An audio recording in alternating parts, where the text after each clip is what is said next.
Record high temperatures helped set Alberta, Canada ablaze last year. Lethal heat and drought struck India, setting off a water crisis. The planet was hotter than ever recorded last year, according to the 2016 State of the Climate Report, compiled by the U.S. National Oceanic and Atmospheric Administration.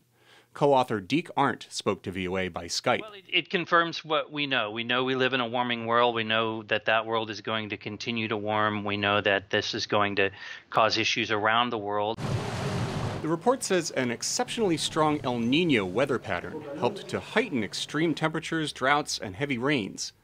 These year-to-year variations are taking place against a background of steadily increasing concentrations of planet-warming gases, to levels not seen for at least 800,000 years.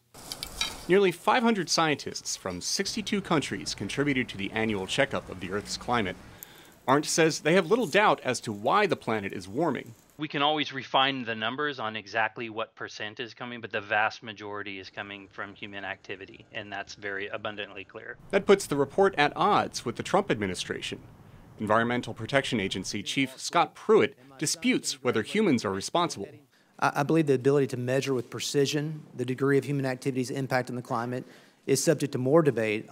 These views and the U.S. withdrawal from the Paris Climate Agreement have raised concerns among many scientists that the Trump administration will suppress climate research.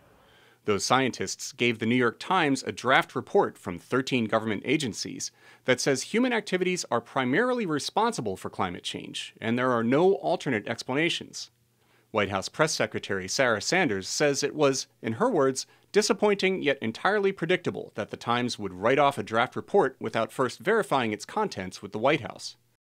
But she did not comment on the contents of the report, which says the frequency and intensity of extreme weather is very likely to continue to rise in the future. Administration officials are expected to finish reviewing that report by next Friday. Steve Baragona, VOA News, Washington.